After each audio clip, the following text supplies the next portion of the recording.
Everything has to be done in love. If shunning is done in the true love of God, it can be effective.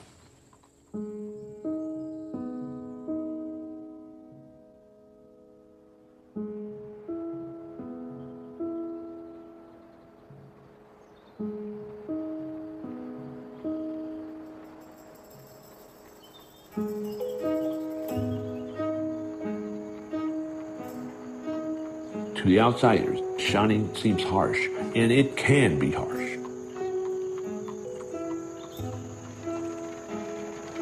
We had it in our home. It is brutal. We love to sit at the same table to eat, and you cannot. Christmas, Thanksgiving, Easter. They're not a part of the family.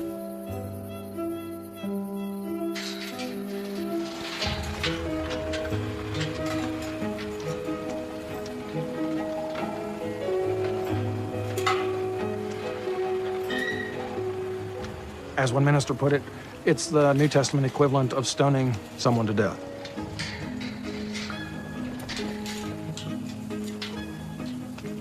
That's what shunning is. You put them out of the church. If you see them in need, you're to help them. But you have no social contact. You take nothing out of their hand under any circumstance. You don't eat with them. They're unclean.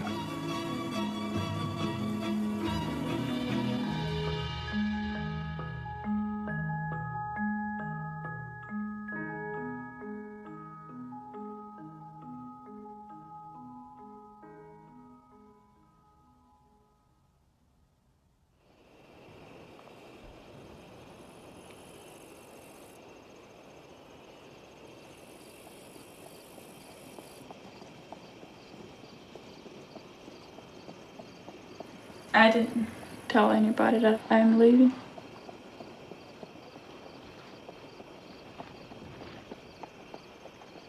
If I tell them, they will keep me from going. Because there are rules. They will say we aren't supposed to leave.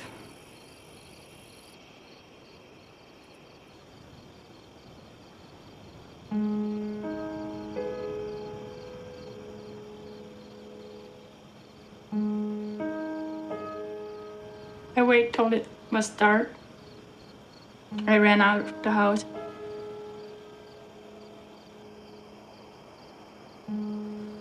I think it was 2 o'clock in the morning. Yeah.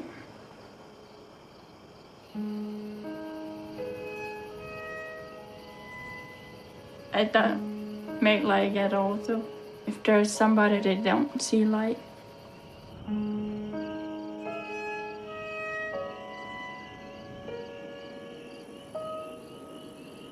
I take some books along in my pocket. The prayer book and what we call a recipe book.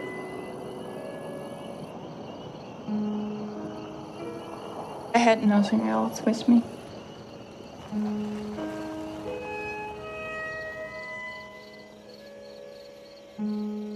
I stayed overnight in the barn and went the next day to the bus and get a ticket. Went with the Greyhound to Connecticut.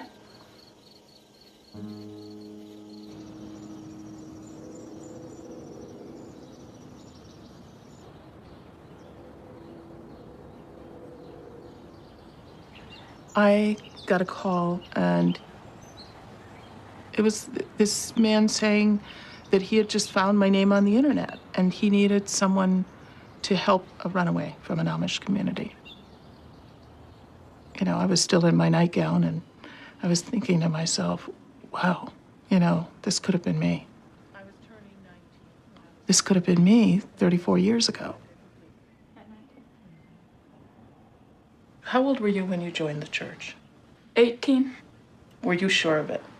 I was sure to You join wanted in to it. join. If we didn't join church, we cannot marry. So you Yeah. had somebody in mind? Yeah. But the girls cannot pick out. Well, of course not. I know. Unfair, isn't it? So he never asked you for a date? I had one date with him, but he didn't ask for back. Oh, I'm sorry. Net kudotsena, huh? No. Oh. Why is it that you choose not to be on camera right now? So the people cannot see who I am. What do you think would happen if you went back tomorrow? Mensch. Dann sie dich von dich mehr, wenn du zurückgehst. Ja. Für wie lang? Smertig vielleicht bei 4 Wochen sein, wenn ich nicht mehr Haar schere. Aber wenn ich mehr Haar schere, dann muss ich warten, bis sie wieder lang gewachsen sind, wie sie waren. Hast du any help in daheim? Hättest du keine schwätzen mit sie weggehen?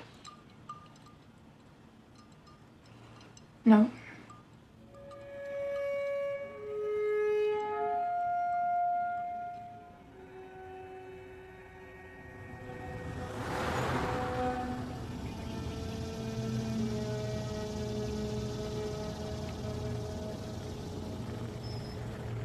It's the disobedient people who leave the Amish church.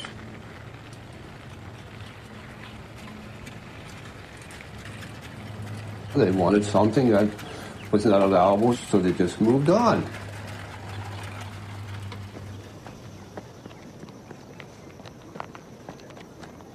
And if we're not obedient, we will fall by the wayside.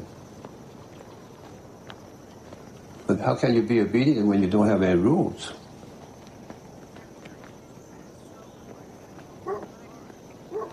Some people don't understand our church rules, and they don't need to. It's not necessary that you people understand all the church rules that we have. That's our thing.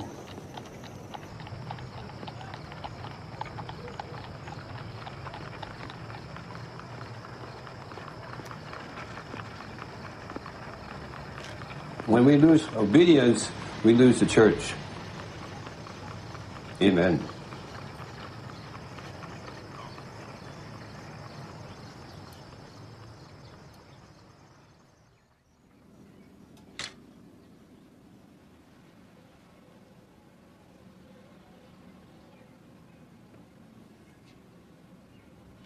I grew up in a small Amish community in Jamesport, Missouri. It's a very tight-knit, close community, and your world is really small. It's very sheltered.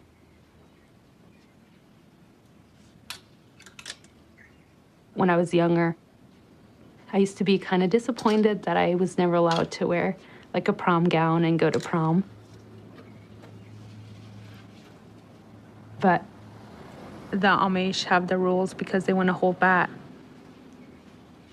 They believe in keeping away from the world, and if you allow one thing after another, pretty soon you wouldn't have the culture anymore.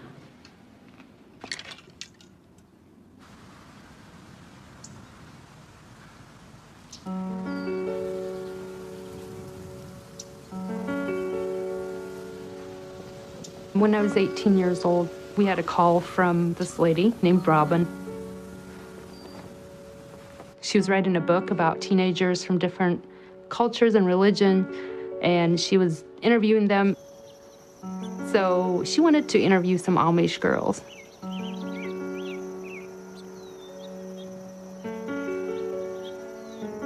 She came to our farm and started shooting a bunch of photos of us.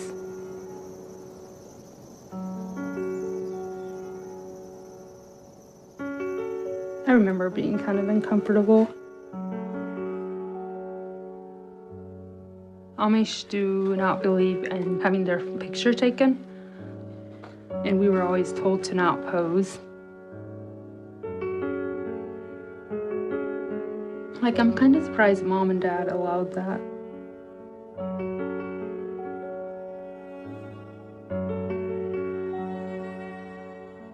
My family has 7 kids. I used to say just 7, but I learned really fast that in the dominant culture in America, 7 is a lot of kids. I mean, my sister Marjorie would milk the cow every morning and evening. You learn how to work at a very young age, how to do chores, things that prepare you in the future to be a housewife and a mother.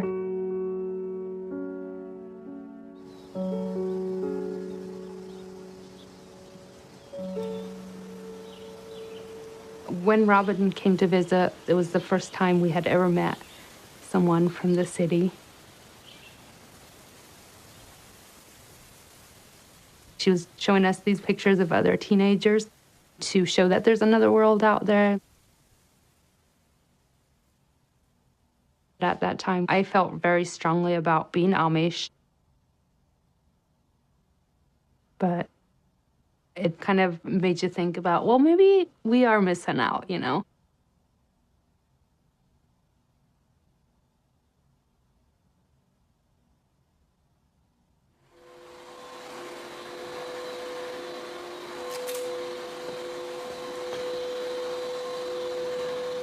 I didn't even know that photograph existed until many years later, after I left the Amish.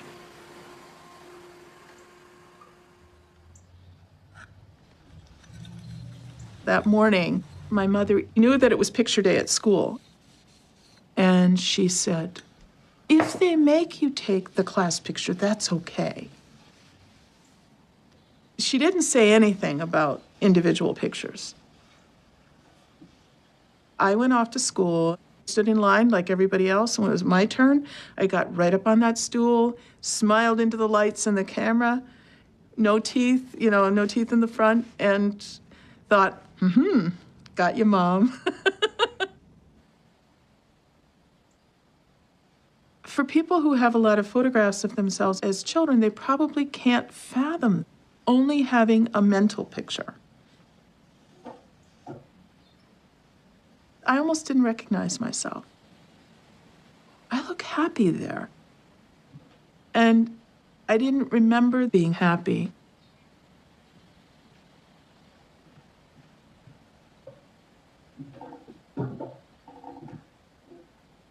Aufgeben. Aufgeben means to give in or to give up. To give up yourself.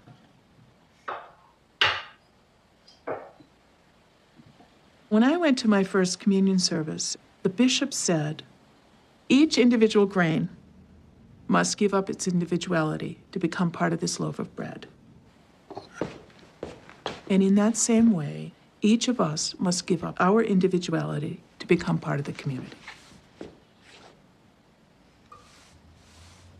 I remember thinking to myself, I hope I'm one of those grains that falls off the grindstone. I don't want to be ground up.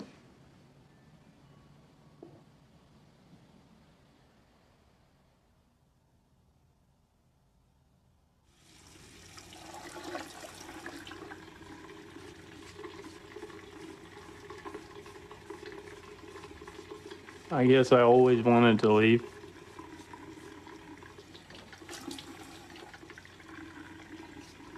I was dressed in Amish, but I wasn't living up to the Amish rules and stuff anyways.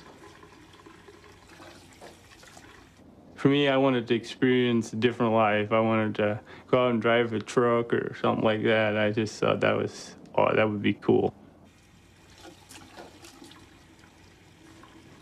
Live out here, have electric, TV, and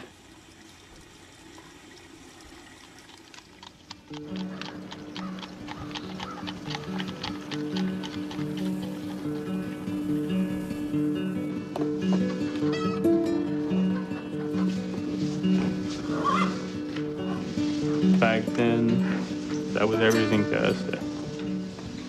have phones, radios, and stuff like that. Of course, our parents wouldn't, they didn't like that, you know.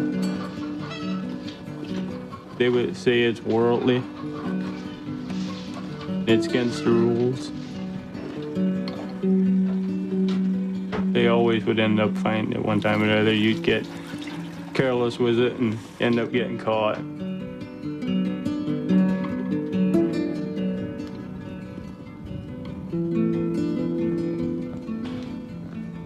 My dad would either burn them or smash them up or... I mean, I didn't understand all the rules, and I didn't think a lot of them didn't make sense.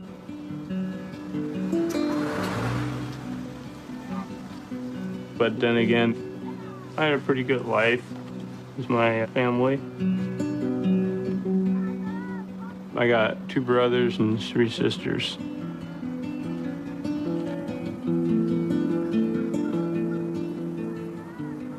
I knew how hard it was when my brother left.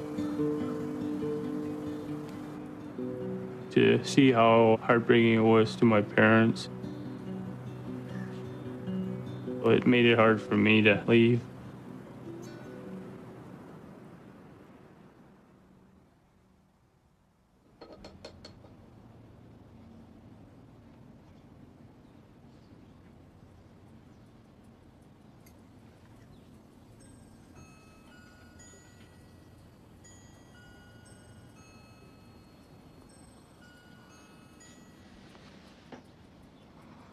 I started painting these in the years after I left the Amish to show other people what I had seen.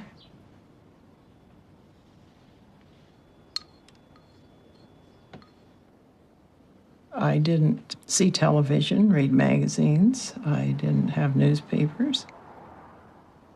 This is what I saw.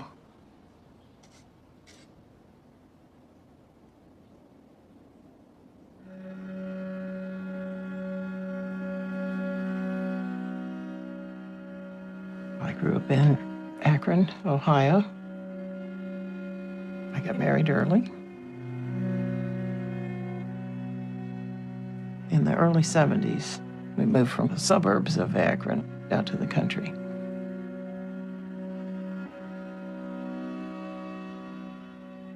We were isolated, trying to figure out how to live on the land.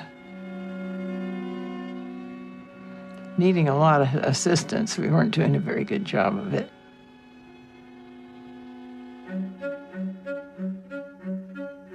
The Amish lived in connecting farms all over for miles. And we'd go over there and visit, maybe just to buy eggs or something like that. If they knew how to live off the land successfully and happily.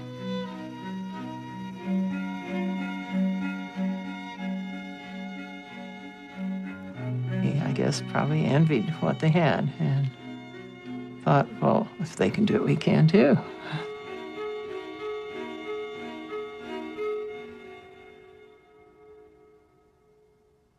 We probably had been there maybe 10 years already, and so we were starting to wear plain clothing and starting to go to some of their church services.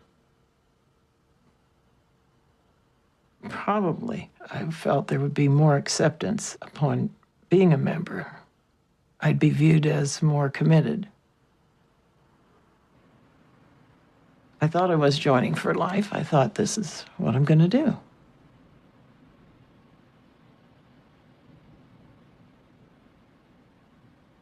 My parents were idealistic. That picture is kind of like the vacation gone awry. It's the picture taken before they hop in their canoe and go down the river. Everybody's happy. We're going to have a fun ride. We had no idea what it meant to be Amish. We thought a clothes change, and probably a little more, but we had no idea how much more.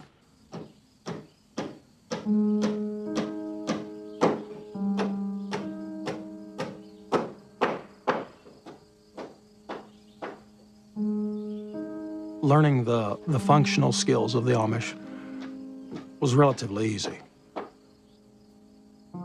I enjoyed breaking horses and milking cows and feeding hogs and cutting timber. But that was trivial compared to learning the language and understanding the culture. We were the outsider in their world, and we were the butt of a lot of jokes.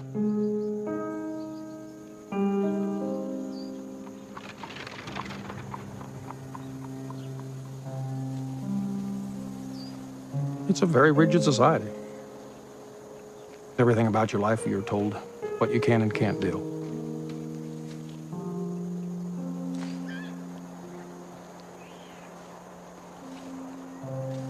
It is preached often in the sermons. It's spoken of by the ministers. Everyone needs to know their place. Everyone needs to remain in their place. It's very comforting to know your place in a lot of ways, as long as you're content with that. And if you're not content with that, then you're going to have a hard go of it.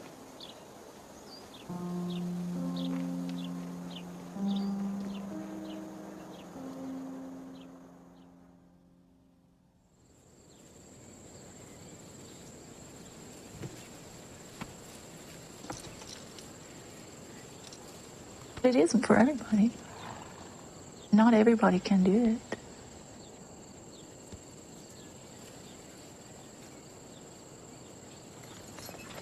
But if you know where your boundaries are and you respect them and you're happy there, it brings a freedom.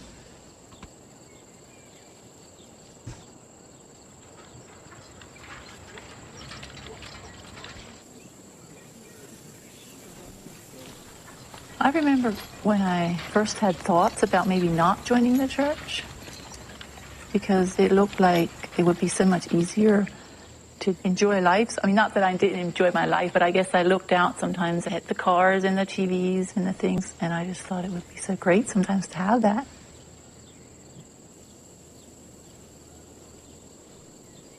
But then, you know, if you leave, you just won't have the connection with the family.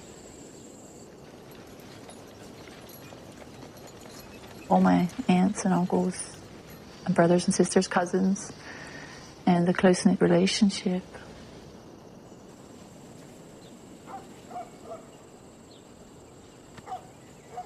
I would be living such a different lifestyle, and because I would have broken my promises to the church, I almost wouldn't be comfortable with my family anymore.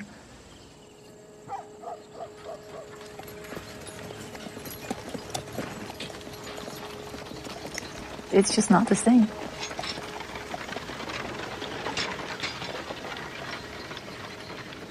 The growing up, my childhood, the happiness of that, I wanted that for my children.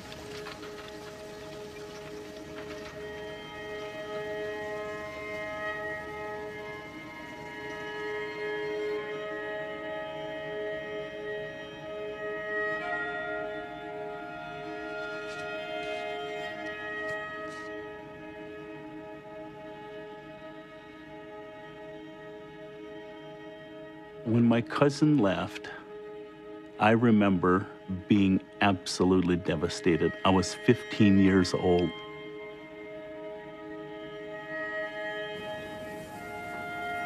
And I remember crawling up into the top part of a barn.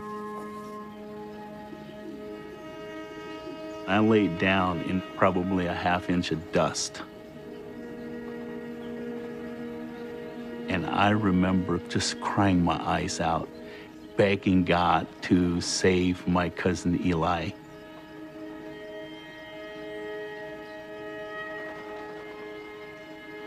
For those of us who had been born within the Amish culture, we had to stay Amish. We could not go out into the world. And if we did, there was no chance for us to go to heaven.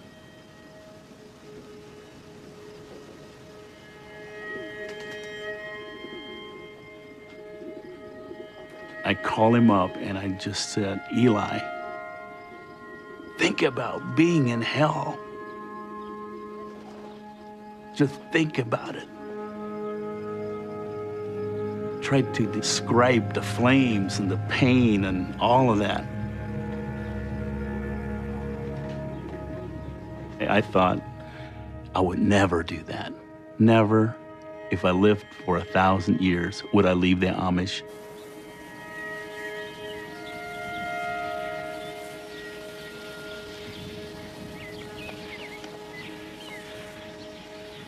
Eli did come back, and for almost a year and a half, 2 years, we were best friends. But at the age of 16, we just decided to leave it all. I didn't even think about going to hell. I just thought about the moment, and I didn't like being under the authority of the church and my parents.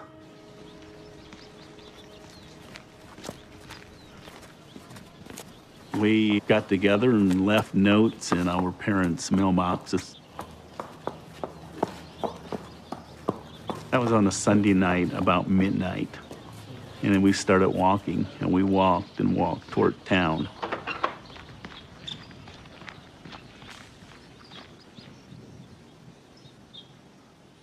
Later that day, we both got jeans and a t-shirt and white tennis shoes. Had just enough money to buy that. And then we went out back and threw our Amish clothes down. Never saw those Amish clothes ever again. We have no place to go. We have no job. Had no idea how to survive in the culture out here. Absolutely zero.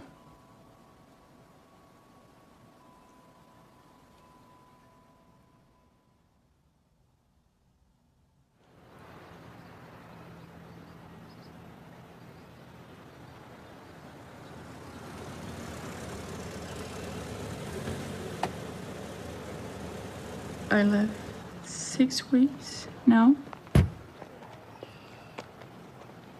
A long time. It seems like 6 months. I never see any Amish houses or buggies since I'm out here. It seems very far away now.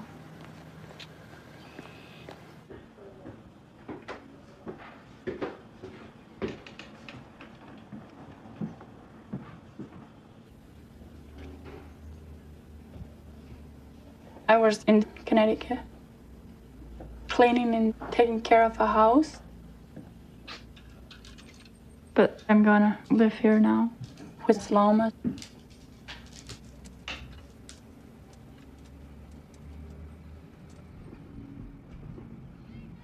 There's some things that English don't understand about Amish, like how Amish rules are, things like that.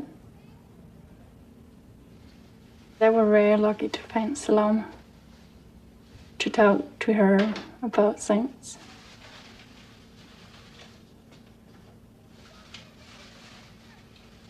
In my home church, there was just one boy that don't get a girlfriend. There were not a lot of choice of dating.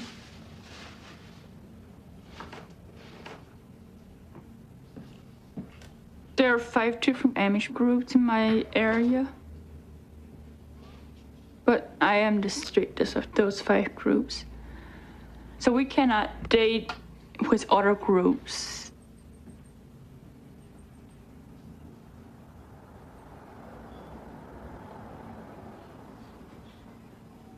I was 23 when I left. I was the age where people would not really think about having a date with me.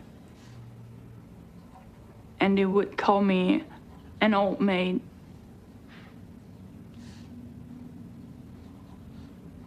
Do you need any shortening or butter? I had shortening. Okay, good.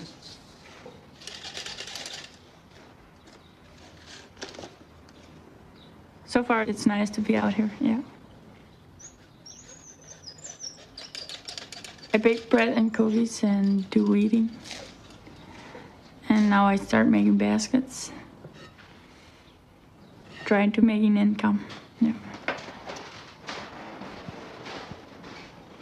Which size were you making last week? I think it was this size Okay, because we have let me do press it. So I'll do these smaller.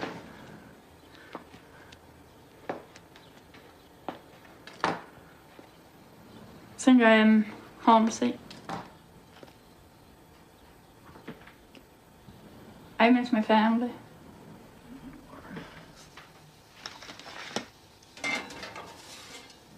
I write 3 letters, but they didn't write back so far.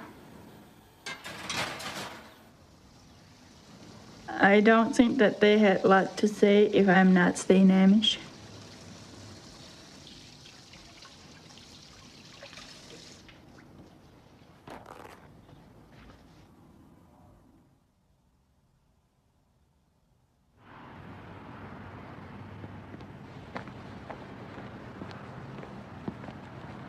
I mean, you forget a lot of the rules and stuff the longer you're out here. You don't realize how strict they really are.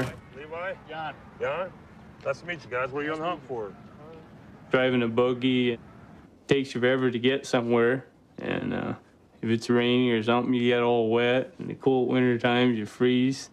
You know, 2-door, 4-door, 4-cylinder, 6-cylinder? Or anything that's got some horsepower to it. Okay. It would be really hard for me to live that life anymore. I drove on the roof.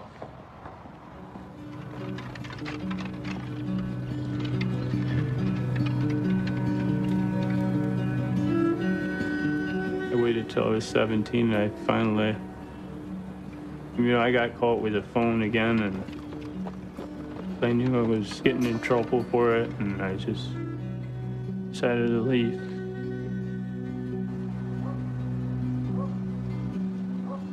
And when night came, I crawled out my window and down a chimney pipe. So my friend was going to meet me about a quarter mile up the road. And then my cousin came and picked us up and got us haircuts, and then we got on the bus and trailways and we went to Iowa. What's this doing?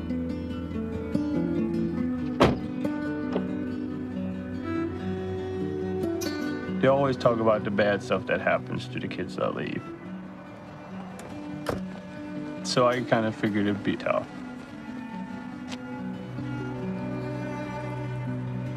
And once I left, it was actually not as hard as I thought it would be. Actually, I mean, it was pretty awesome.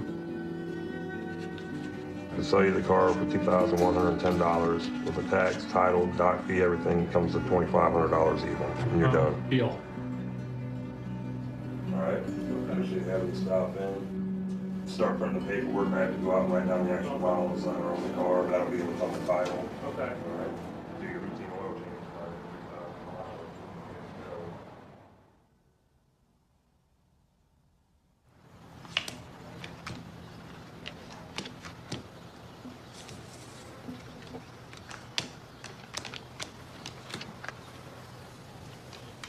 It was really hard for me to not wear my covering at first.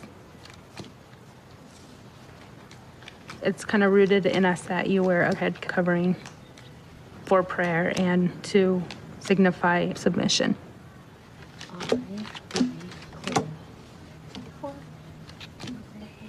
And for the longest time, even after I wore street clothes, I still had a covering beneath my pillow that I would use to pray because it was kind of like I didn't think God could hear me unless I had my head covered.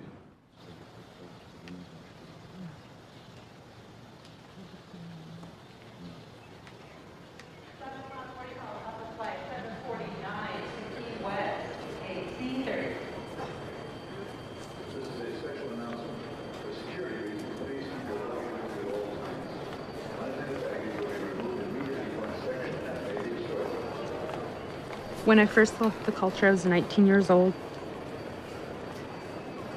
I flew to Florida on an airplane, and it was my first time flying. My palms were all sweaty, and my heart was pounding, and it was a really big step for me, really big step.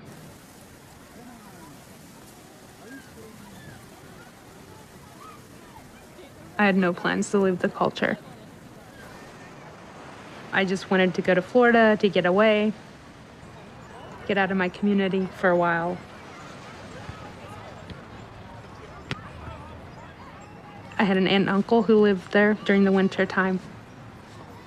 So I had my parents' blessings.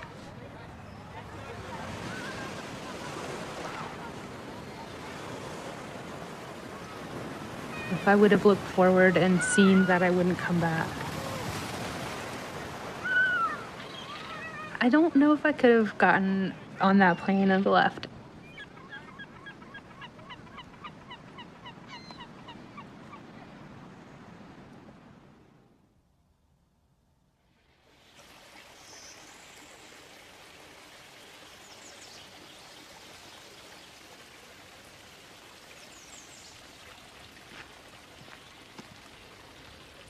In the Amish, everything is tradition. And you do it the way that it's always been done, the way that the people before you and before them always did it.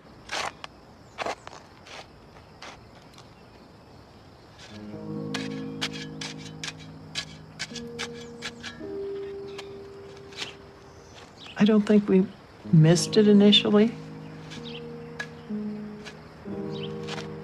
Say the freedom to choose what color your shoes are going to be or what colors you could put in a quilt. By that time, we had accepted the way things were done as the way they were done. And that was that.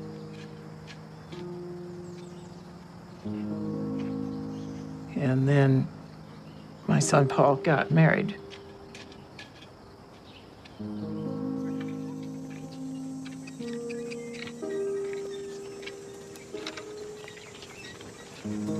Up to that point, nobody ever looked real close at what my parents did. They just said, well, they're worldly people. We were off to the edge, and it wasn't a problem.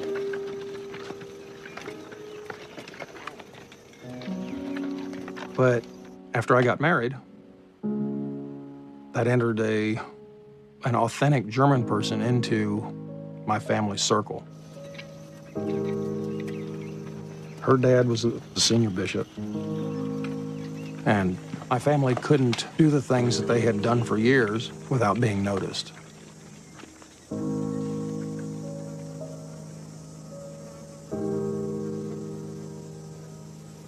We had the eyes of the community in our house now. And it wasn't that we were doing anything terribly illegal by Amish standards, or, you know, we weren't wearing red pajamas or anything.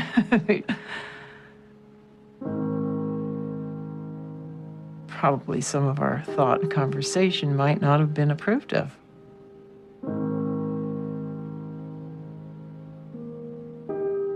There was more awareness that you weren't speaking Pennsylvania Dutch, and so you'd try harder, or maybe you'd not speak. Because she might hear you. She might tell people.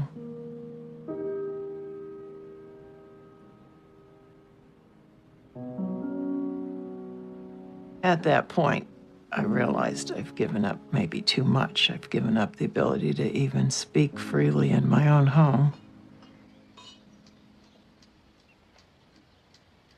That was the beginning of the end. We stayed home from church one Sunday. Well, you don't do that. If you are not deathly ill on a bed, you go to church. And we didn't go.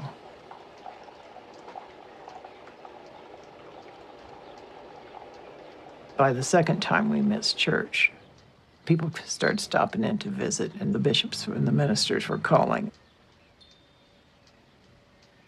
Following Sunday, we were shunned then, excommunicated. until further notice.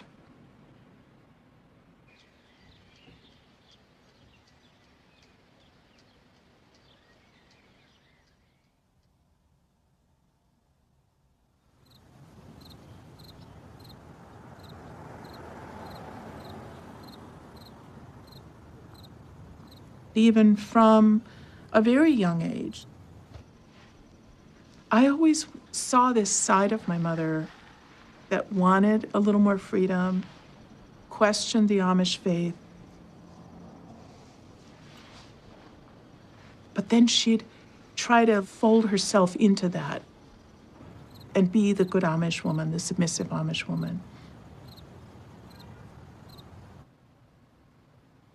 I could never do that. And my mother took it as a personal rejection.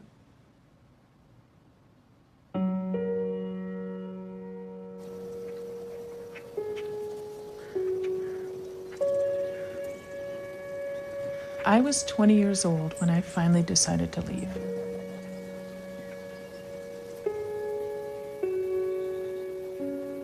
I came down the stairs with my suitcase in hand, went out the door, and I looked back and I saw my mother gazing out the window. And I waved to her. And I was thinking to myself, am I ever going to see her again?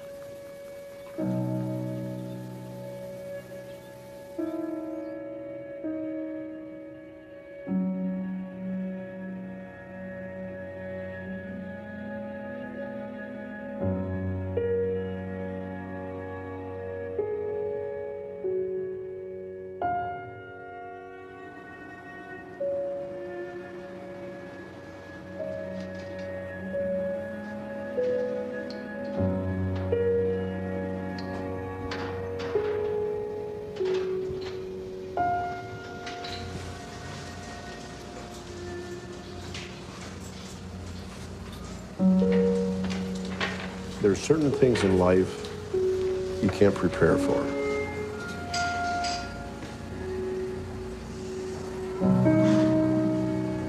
If one of our children decided to go out there into what we call the world, it would hurt terribly.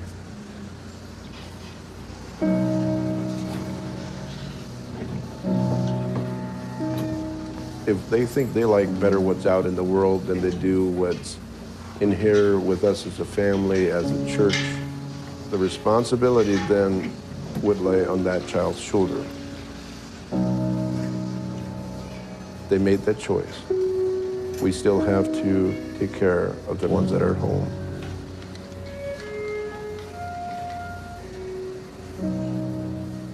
And the influence that child has on the rest of the family is huge.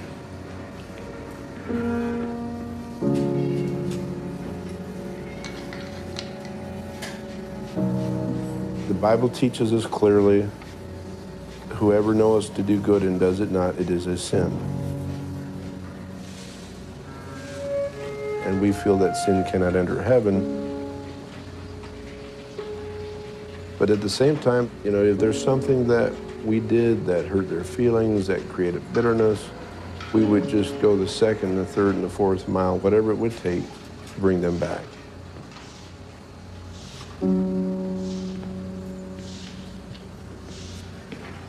If I know that child has made that choice, that child would know Dad's heart is heavy.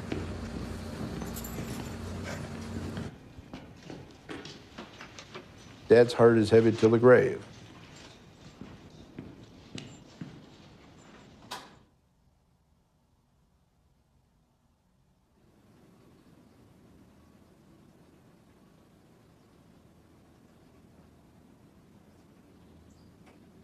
Hello, Levi.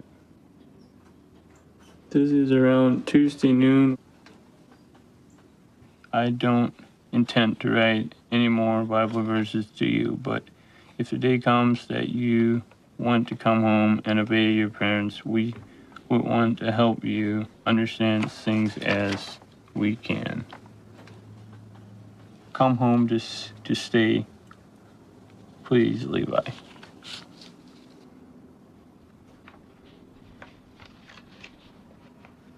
They used to write me a little bit when I first left, but now they don't seem to even write me anymore, so. It's been about 2 years since I really heard from them.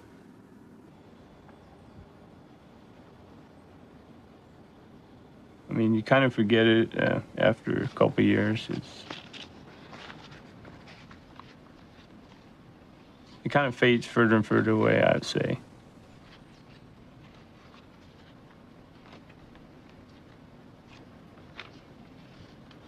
They probably think if they stay away, they don't have to think about it as much. And I guess they think they can get over it better. Also, you know, if they allow us to come back too often, they probably get in trouble by the church. How could they say they honestly love their parents if they are so disobedient? My dad would have said, "You know better," and he would have been right.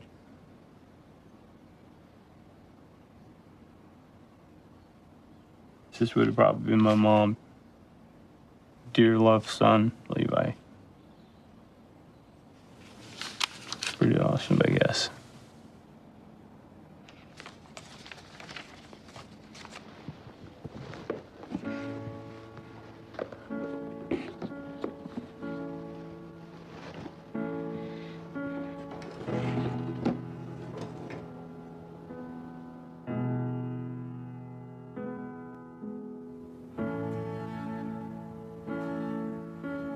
I was out for 30 days.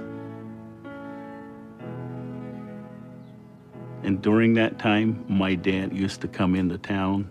He found out where we were staying at. And we had this open porch with concrete steps. And he'd come in and he'd sit there all night long. I'd go to bed at night. Next morning, I'd wake up, he's sitting out there on the concrete steps. And during that 30-day period, he did not eat one bite. He fasted.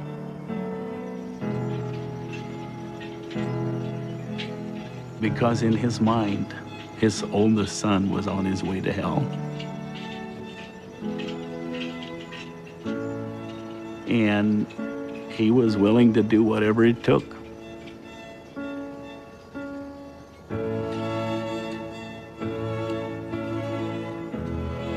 At the same time, I remember when he said, "Joe, if you don't come home by the end of this week, our family has chosen to cut you off forever." And he said, "You are never to come back to any wedding, any funeral, any family reunion, or even on the property." We had 14 children in our family. I could not see myself living through life away from them. And so I went back. I went back to the Amish 7 times, actually.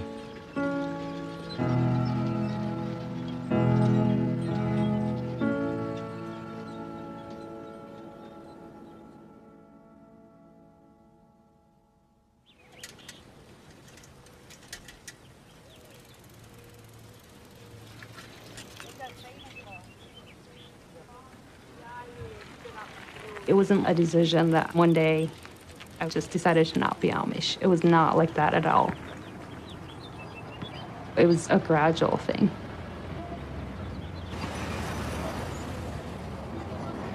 I went to Florida for a second winter. I still dressed Amish and was still practicing the culture. But I got a car because it was really hard to get around in Florida. So that was the first step. From there, I started trying out street clothes. I worked in a nursing home for a while. And that's kind of when I started asking questions about nursing, like what would I need to do to be like a registered nurse someday?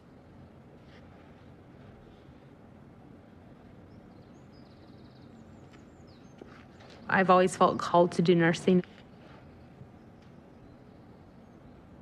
But education is a huge threat to the Amish. Having an education means some big job somewhere that would take you out of the community.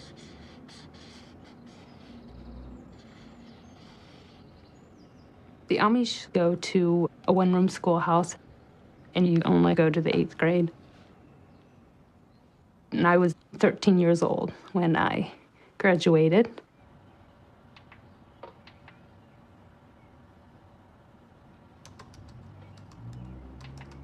Honoring your father and mother is really important to the Amish culture.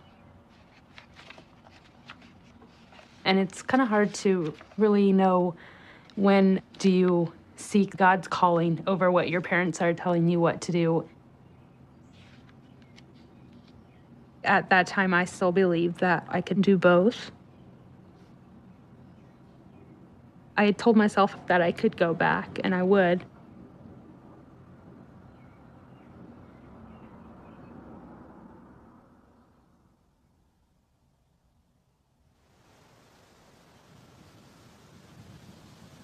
You want to chart how the blood flow goes here? You can start here with the Right atrium. atrium. Atrium. Good. And then out to the The right and the left lungs. good, and then comes back. Back into the left ventricle. Good. It's actually really interesting to go in school out here. Circumference. I like it a lot more out here than I did back at home. Diameter. So basically, if you measure around a circle, We had English, spelling, and math in our school too, but we don't get any science books to read. this is one of the really important passages in the book where the writer. The only free time we had at home is Sundays, and then we read German. We don't read what we call storybooks or something like that at home. Atticus disengaged him and looked at me. What do you mean? Well, it'd be sort of like shooting a mockingbird, wouldn't it? This is where you start. If you want to sign your name right here, we'll let them know you're here. Okay. In my community, everybody knows who I am. They're going to ask you your name, your date of birth, and your address. If you We don't have to have anything like ID or social security number. If you do not, don't worry because Now I need a social security number, driver's license, health insurance.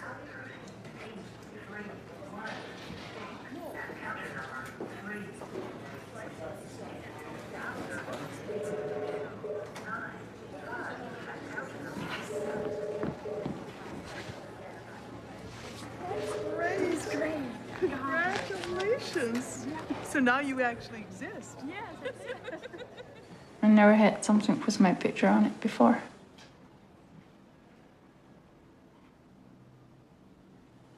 I actually didn't feel English today. I feel really English today.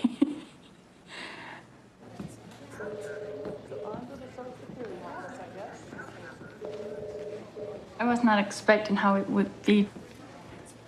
It was special for me. I feel like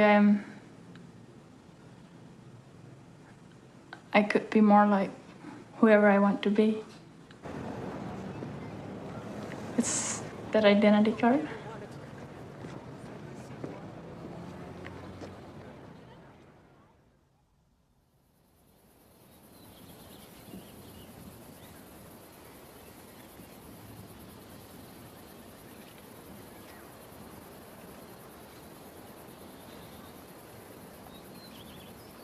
It is one of the oldest schemes of our spiritual enemy, Satan, to isolate people.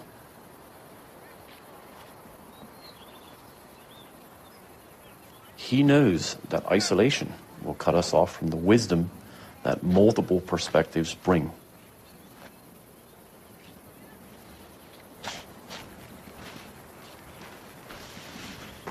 We all need a community around us that helps us to see the blind spots that we won't see on our own.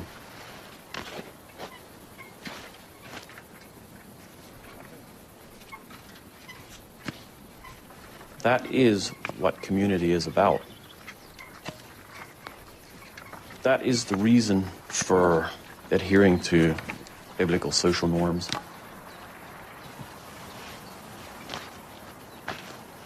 People today, well, we have little sense anymore that we are to join a church body and, generally speaking, submit. Doesn't that word just make us cringe to its authority? And submission may even entail suffering. We don't like to suffer. Our human nature tells us we should maximize our pleasure and minimize our pain. And that's what leads to happiness, but newsflash, it doesn't.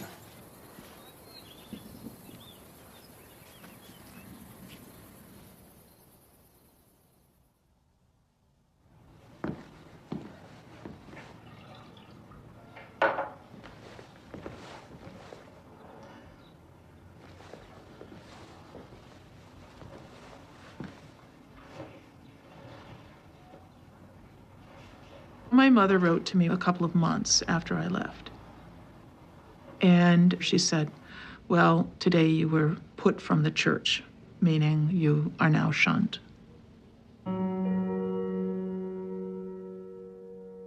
A year and a half after I left the Amish, I got married. Though I sent them invitations, none of my family showed up and none of my community members came.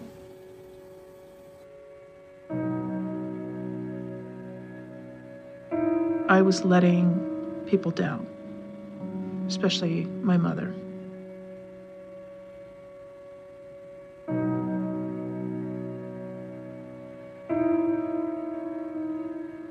At that time, people could not ask me specifically about my family or about my background without me bursting into tears.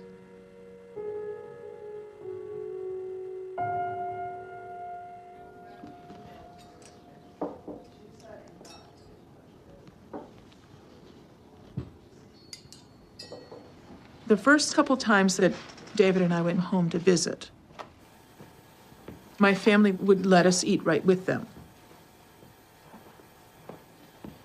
And then they were discouraged from that by the church. And so the next time we went to visit, my mother had put a small table about 6 inches away from the family table, and David and I sat at the small table, and they just kept handing us food. And then they were admonished for that too. After that, we never ate with them again.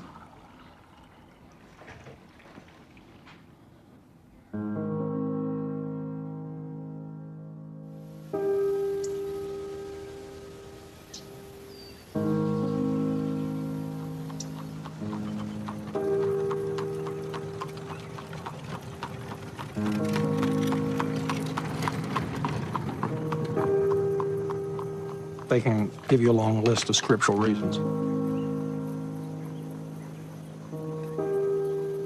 But again, it's back to order and maintaining stability. They want to make you realize the depth of your fall and return to repentance and redemption.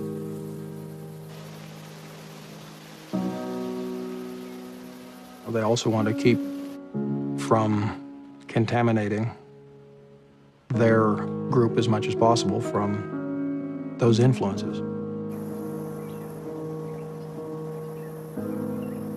And so, for a number of years, I had no contact with my parents. They had stepped out of the order. The Amish are serious about, the separation from such people. And I was determined that I'll do my part.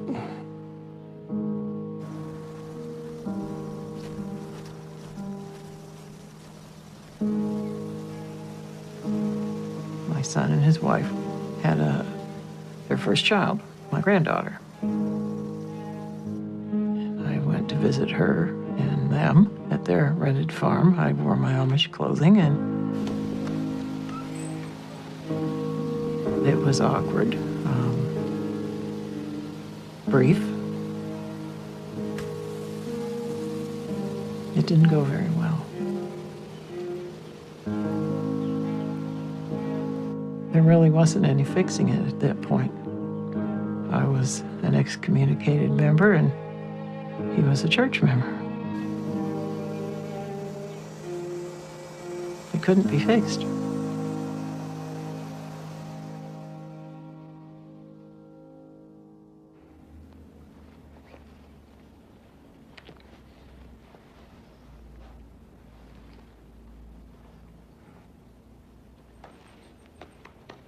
On Saturday, I got a letter from my mother.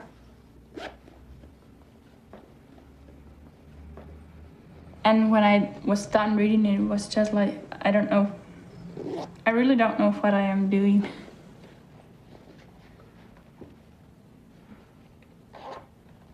She didn't have any news. She was just talking about how the rules are taught in church and things like that.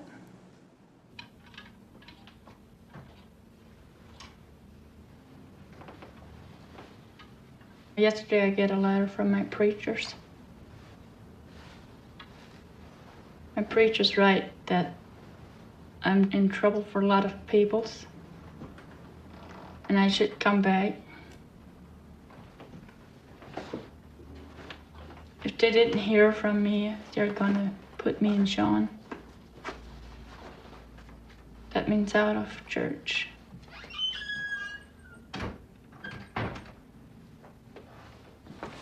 So I'm not anymore a member of church.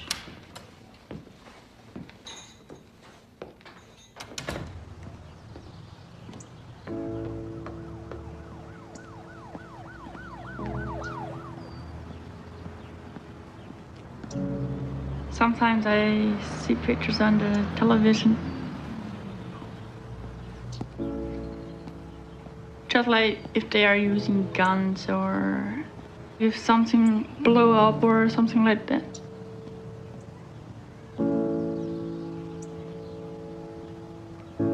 There are a lot of things that I never thought of that might happen when I am on the outside world.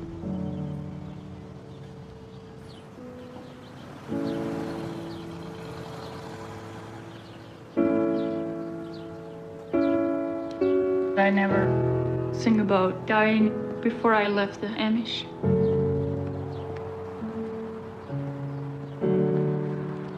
I want to be Amish if I die. If I would die out here, I might go to hell.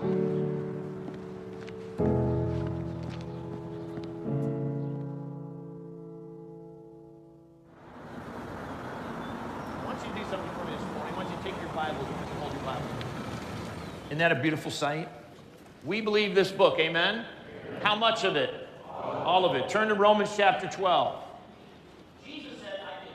Something happened when I was out there in the world. This was like the 6th time I had left.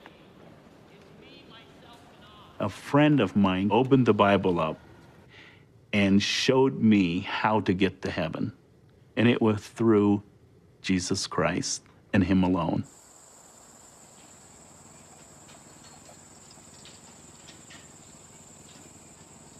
After I got saved, I went back to the Amish, but I never forgot what happened that day.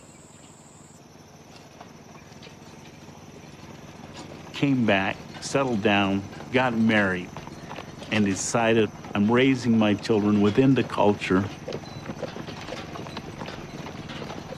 But when I wanted to know how to get to heaven,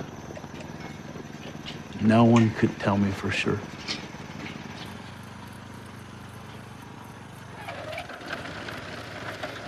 To the Amish, Jesus alone is not enough.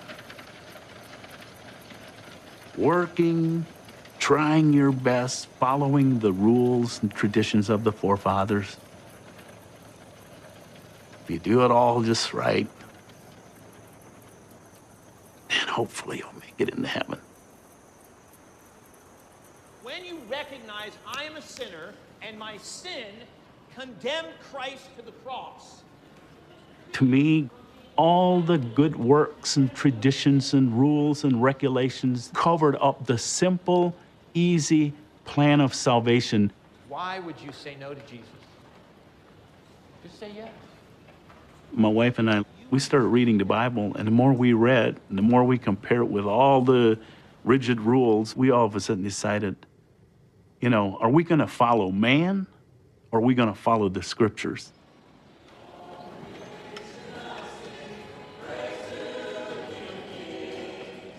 The last time I left, 7th time, I knew I would never, ever return that day. Cried like a baby, tried to leave 3 notes, ripped them all up. I realized no matter how hard I tried to explain, nobody would understand.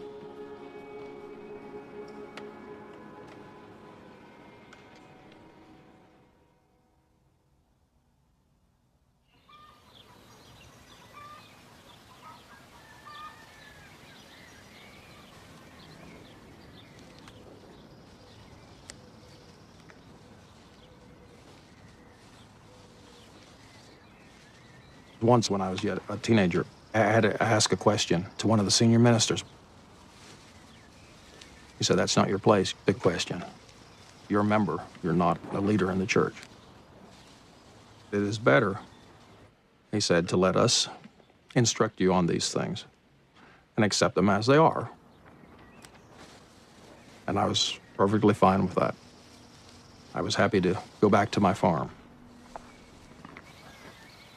But later, I became a deacon, and I was placed in a position of more authority. Then things would bother me.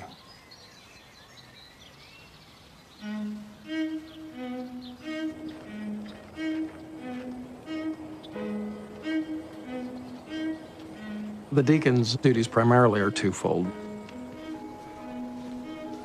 One is to look after the financial obligation of the church, orphans and widows, things of that nature.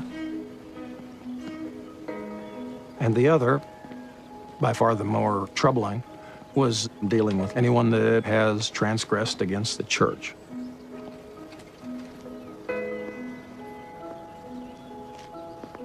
Sometimes the girls would have their caps pleated too small, and that was serious. Sometimes they'd have their cap strings untied. Intolerable.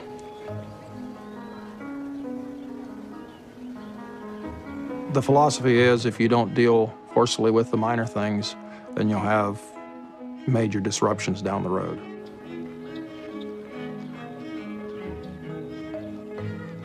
I would question some of the tactics, we'll say, methods used maintaining the order. But it has to be unquestioned.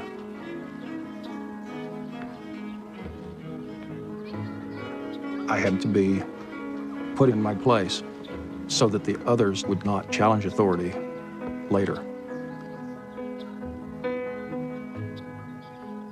And that's basically what happened.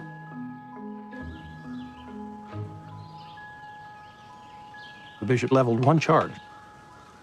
I didn't go to a meeting. No one denied it. It was easily proven that I disregarded an order from the bishop to show up at his place at a certain time. I didn't show. Case closed. Bishop said that it was unanimous. I had a marriage that was coming apart.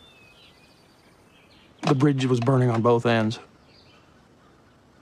And so I said, fine, and left.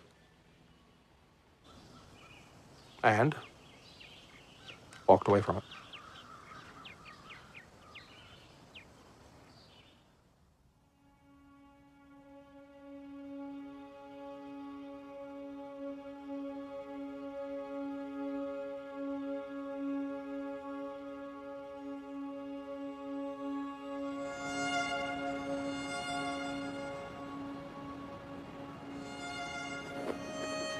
I worked in the city for 2 years. I got used to city life, you know, the throb and the heartbeat of the city, the sirens blasting. And I liked it.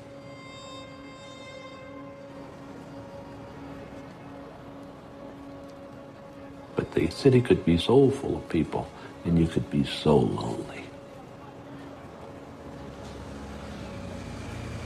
Everybody was in a hurry, everybody had a place to go.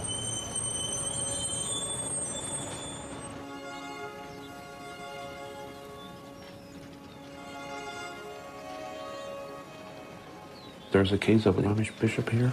He's the most conservative group. He said, I ran away when I was 17, came back when I was 19. And he said, I joined church, was baptized, and said that was a mistake. He said, I left again. Enlisted in the Air Force for 4 years. His parents probably had no contact with him at all because he would have been excommunicated and shunned. He was accepted by a state university and wanted to study mechanical engineering.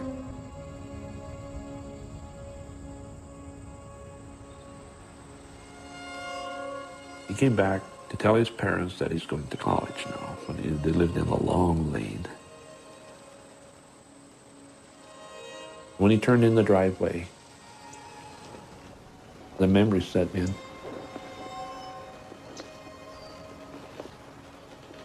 That coming home was so strong, so powerful, that he gave up college from the end of the drive to the barn. He went in and asked his dad, may I come home?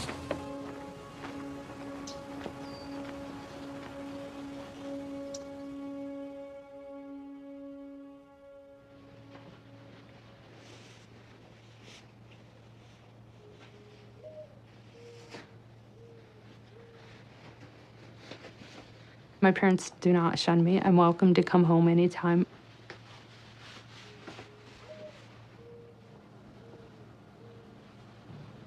A lot of Amish don't accept their children when they leave. They don't want them to come back. And that's really painful. I can't even imagine. I feel like it was painful enough for me.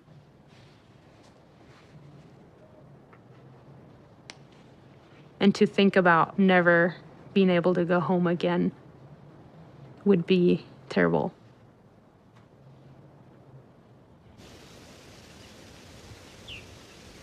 My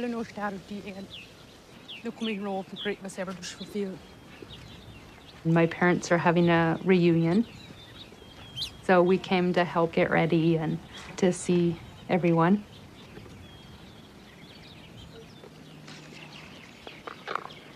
Having younger siblings, it's very important to my parents that I respect that and dress in skirts or a dress when I come home.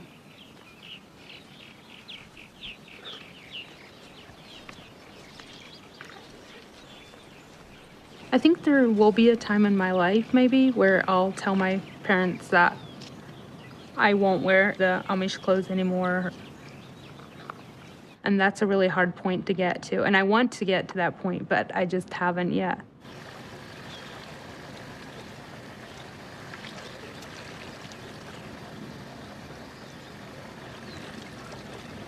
When I first went home, a lot of people didn't want to talk about it. That I was going to school and having this career, and they didn't really want to have anything to do with it or mention it. And it was such a huge thing for me at the time.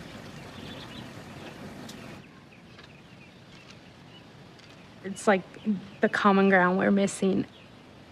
You can't just sit and have the conversations we used to have. It does feel more like I'm on the outside looking in.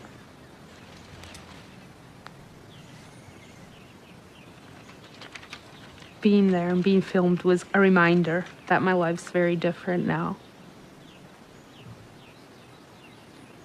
All the memories at home of where I grew up, and just having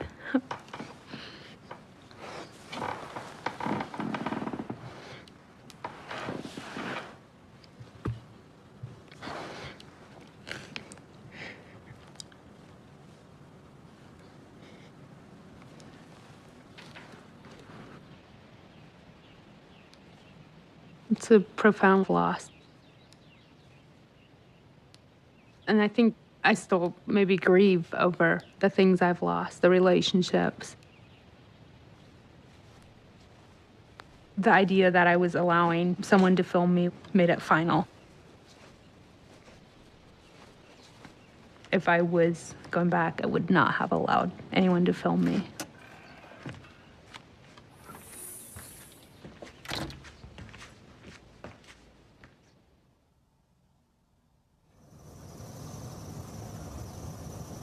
Industrial. There you go, the horse and buggy sign. We'll see Next that. 18 miles. 18.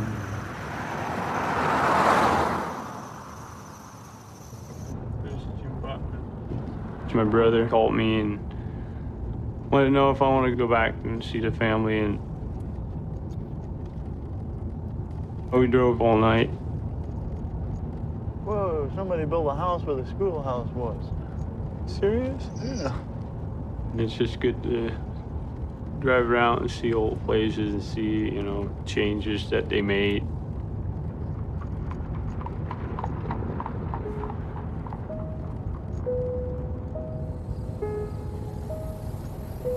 Took a whole hour to drive from here to our house, the horse and buggy. Yeah, it did. Eight miles? 8 miles. What does it take now? About 10 minutes? Yeah. Roads seem a lot shorter.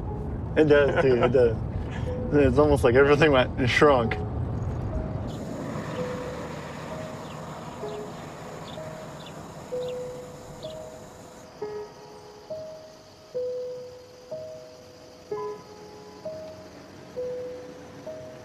The last time I went back, I talked to my dad for a while, and then told me that if I don't want to come home to stay, he'd rather me just stay away.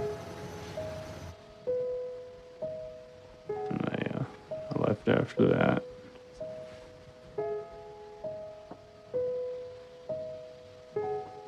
There we go. Let's go see what they got to say. You were. See if we can strike up a conversation.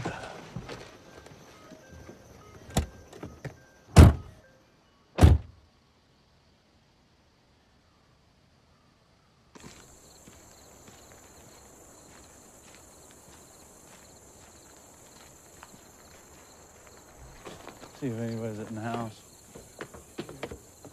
If not, we'll walk through the house.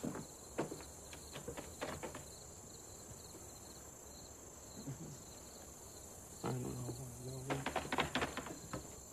Anybody home? Nope. Mom's out.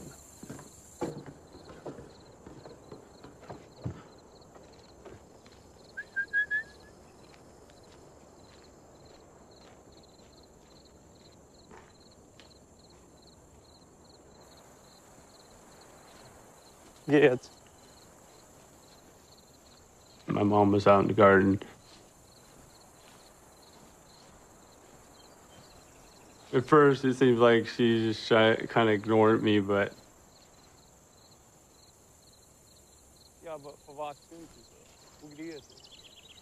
went up to her and, you know, just showed her I care, you know, and we started talking a little bit, and the more we talked, the better it went, so. Ja, allemaal met die Bijbel lees. Is even meer van die Bijbel. She was shocked to see us.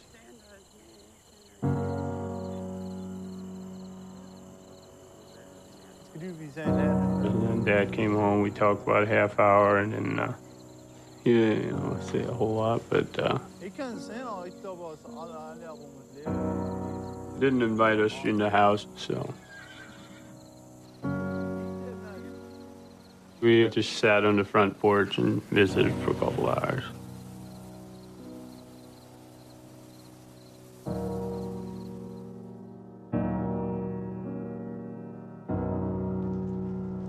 Get this untangled. Well.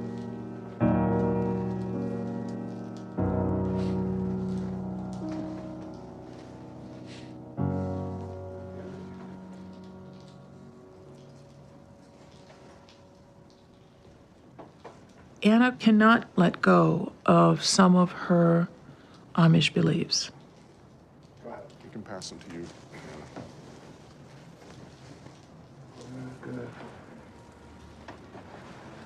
I think she keeps asking herself, did I do the right thing? And why am I here? And, you know, I guess I understand that.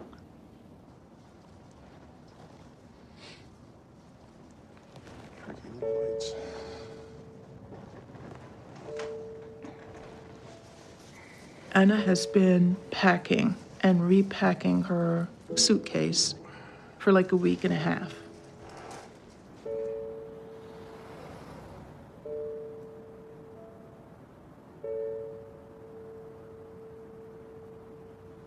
I don't think she realizes how much she's changed in the 7 months she's been away.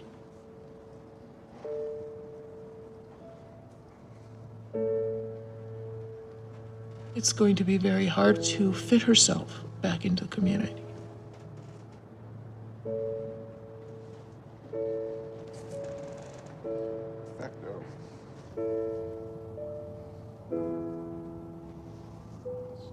Sometimes when we care about somebody, we just want to hug them and hold them close. And the situation requires that we open our arms and let that person go.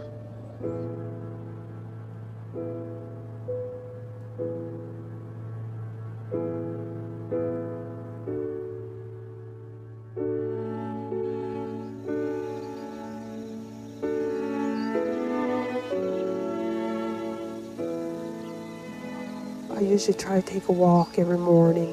In the early morning, I walk about a mile. And that's when I pray for my children. So I just pray, Jesus, to save my children.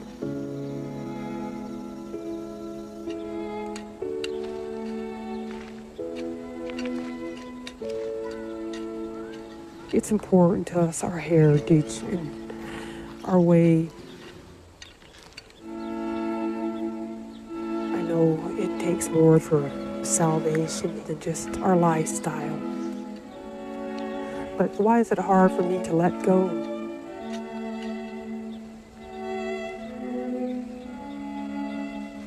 According to the Bible, we're not supposed to keep our hand on the plow and look back.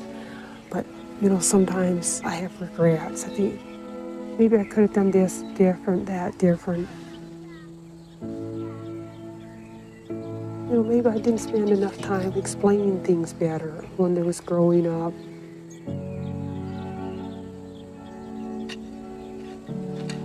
Well, there has been times that I've kind of battled with it. I would prefer him to stay Amish. But there's a time we have to let go.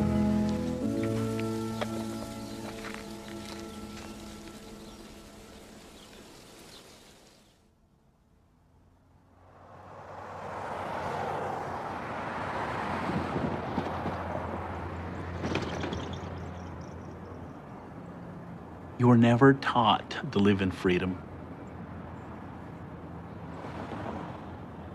All of a sudden, you know, you open the door and there's no walls, no roof, no ceiling, nothing. It's wide open.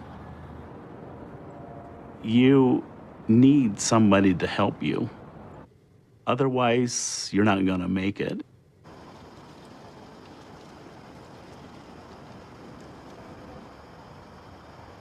When my wife and I finally got on our feet and were able to build our own house, we specifically built part of our basement into an apartment.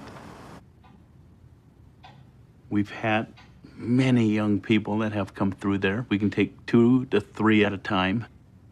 Right now we have 2 young boys. One's from Pennsylvania, the other one's from Ohio. Usually it takes them about 6 months to a year to get all the things they need and go out on their own.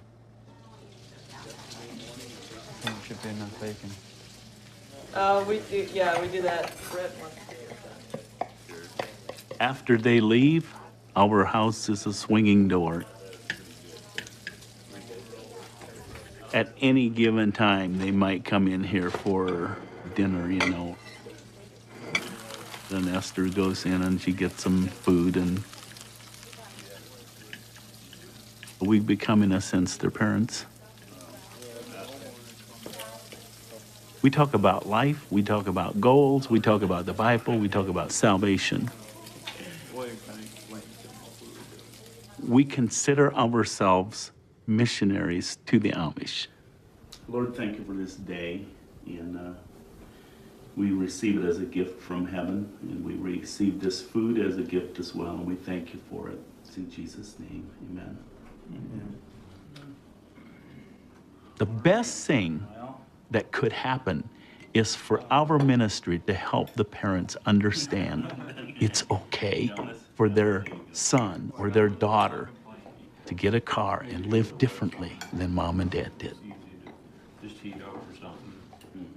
It might be too hard and it might be almost unthinkable in this generation, but maybe not in the next.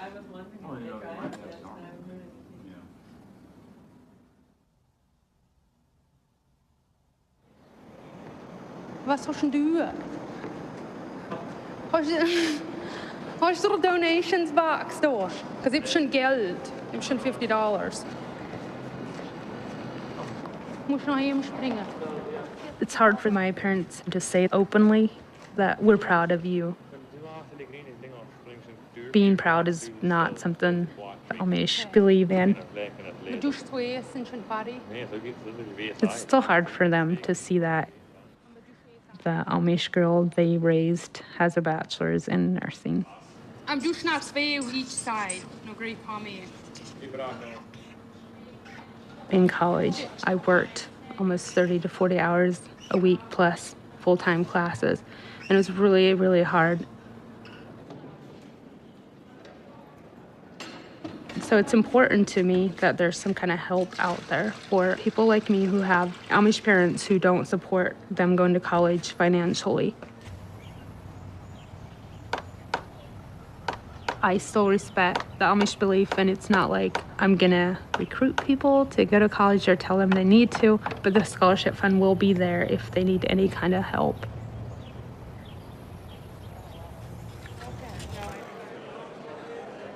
Hi, I am. I'm Stan King. Nice to meet you. Thank you for coming. I've heard about you. So you're a nurse, right? Mm-hmm. Do you have a job nursing now? Or? Not yet. I'm hoping for one. I just passed my state boards Oh, last wonderful. week, so. I grew up just like you did. Okay. There were 8 of us, and 6 are still Amish. In the dominant culture of like America, I would have been like the good kid, putting myself through college and working full time. But to the Amish, I was a little bit of a rebel.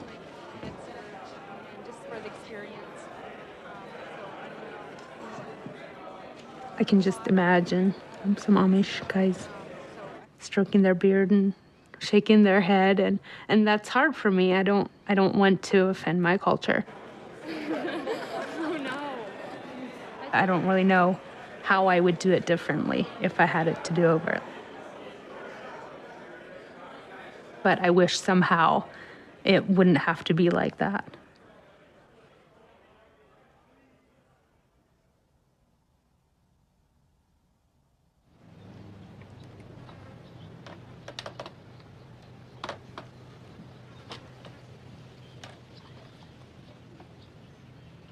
You know, I didn't have my family to run back to. So basically, I had to step up and do the things for myself.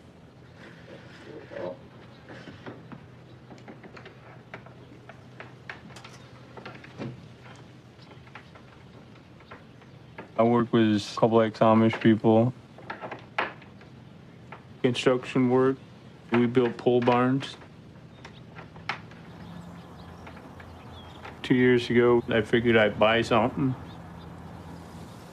make payments on it instead of paying rent. I figured that'd be a better decision.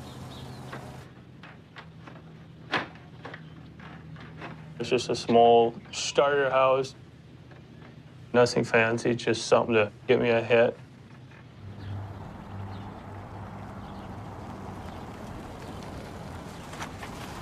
And then I bought this house a little over a year ago.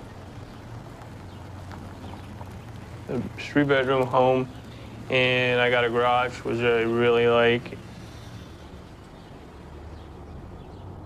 Basically, I'm on top of everything as far as, I'm not in debt, so yeah, I'm doing great.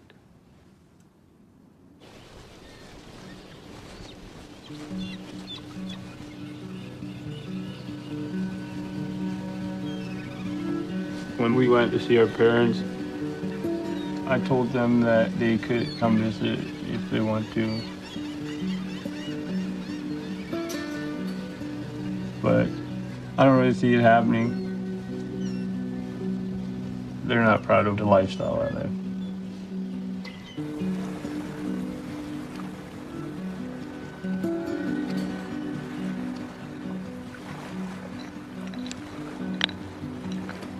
I would like to be able to feel like I'm their kid, Be able to be together and just spend time together. That's what I want.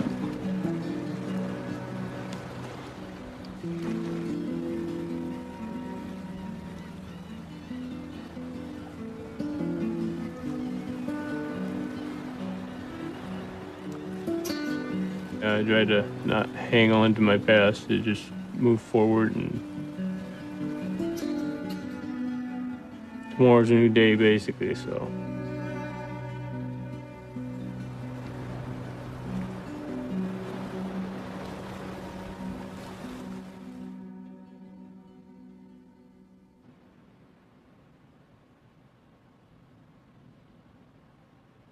I was very close to my son, Paul, before all this mess started up. But you can never go backwards. You always have to go forwards. And so, one step at a time, we did.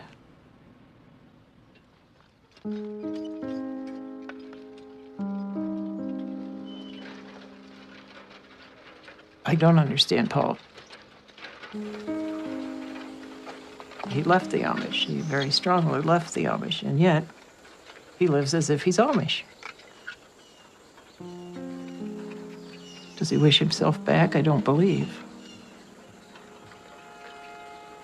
But he lost his community. He lost his sense of who he was. I did too.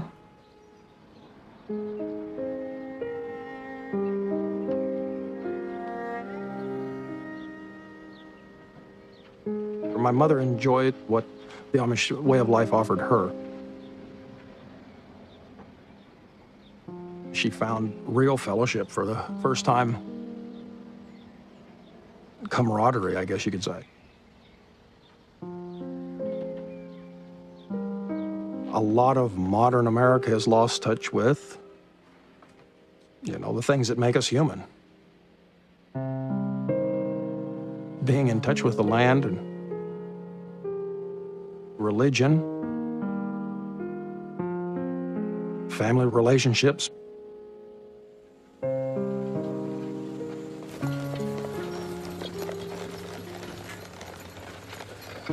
In the Amish, at least you're someone.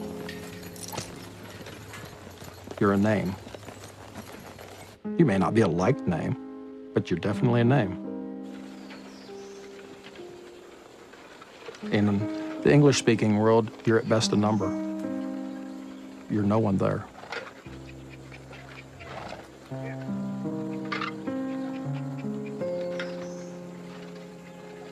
I still love the lifestyle,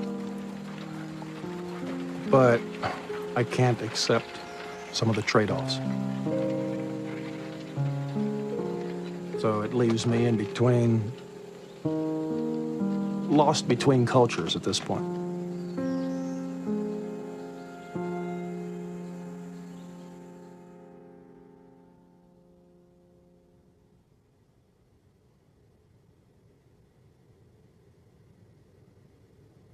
I'm the closest to my dad out of all the children.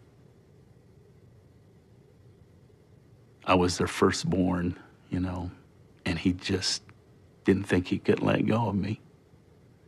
You know, it went 25 years. We just had very little connection.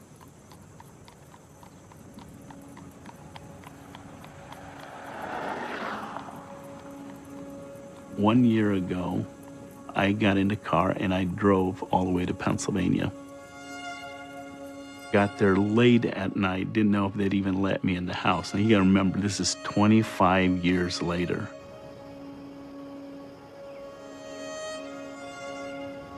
Mom and Dad invited me into the house. And for the next 18 hours, I was there. They locked the doors so that other Amish people couldn't come in and catch us. And that day, through tears and forgiveness, my dad and I reconciled.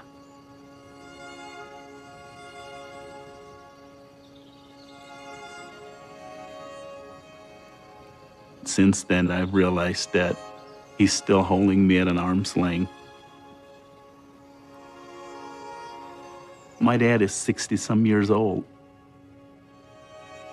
And for him to ever get to that point where he can drop all those walls and believe that his son could maybe go to heaven, even in his English clothes, he probably will never be able to believe that.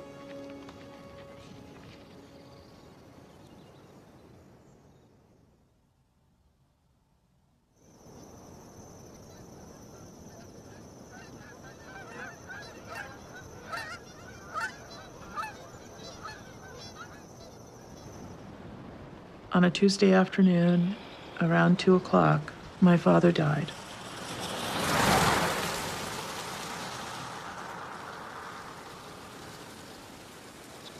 David and I decided to go to the funeral. And when we got there, we were all lined up because they wanted us to go in by age. Now that really surprised me because that meant that we were going to be included in the family just like anybody else. They put Dad's casket open outside of the shed. And then people from the back rows filed past the coffin. And then the family circled around to say our last goodbyes.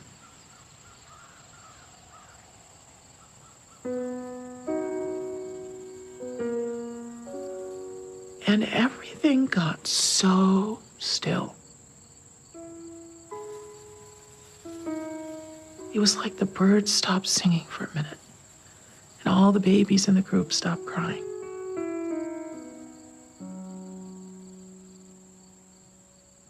It was the loudest silence I've ever heard.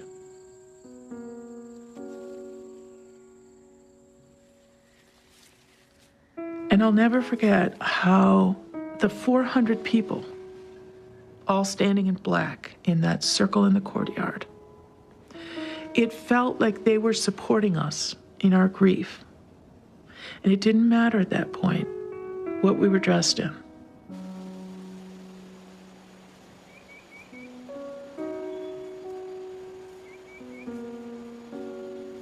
These are people steeped in tradition and the people I grew up with.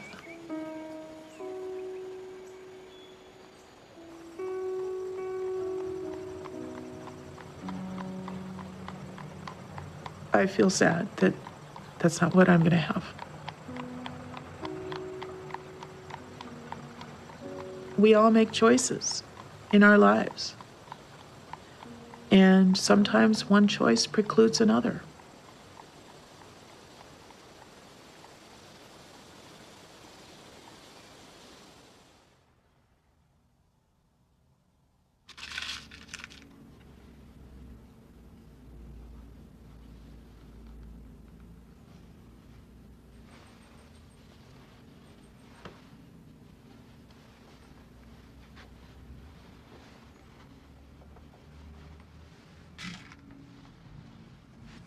feels different to be in Amish clothes.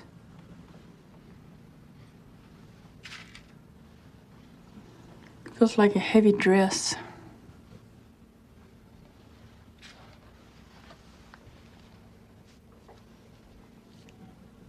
It don't feel as good as it does in English clothes.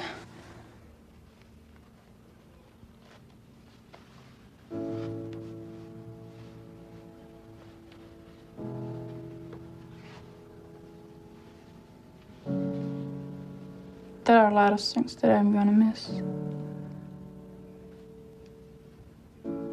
Like ovens, refrigerators.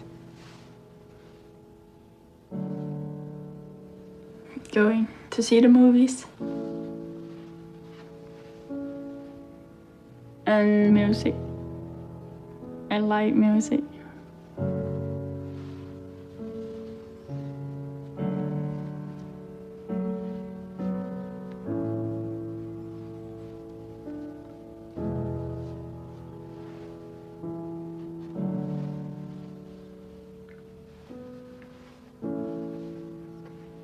I think my parents would be happy to see me.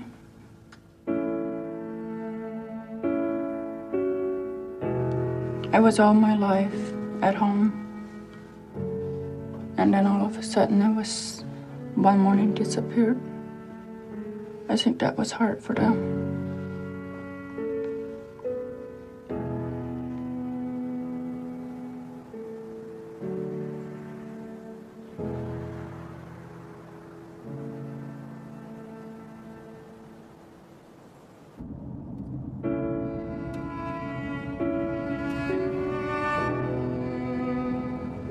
All my nieces and nephews, there are 40 of them.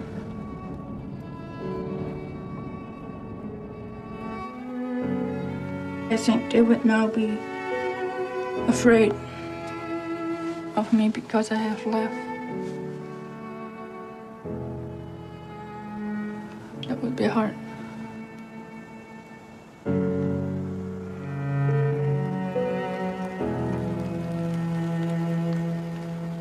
But I'm getting to see my family.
If a boy or girl leave home, their place at the table is always set.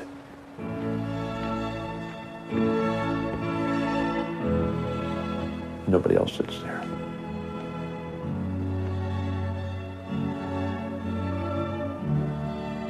So 3 times a day, they know there's a place waiting for me. That's a very powerful thing.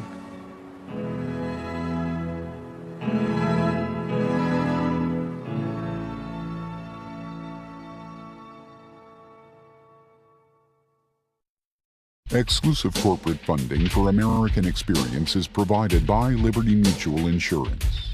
For this program is provided by the Documentary Investment Group with the help of the Gretchen Stone Cook Charitable Foundation. American Experience is also made possible by the Corporation for Public Broadcasting and by contributions to your PBS station from viewers like you. Thank you.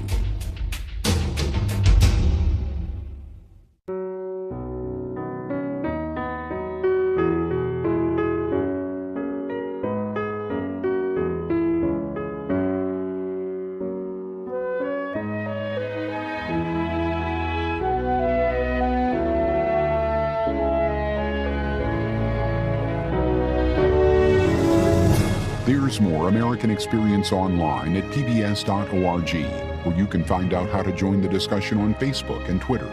American Experience, The Amish, Shunned, is available on DVD. To order, visit shoppbs.org or call 1-800-PLAY-PBS. American Experience is also available to download on iTunes.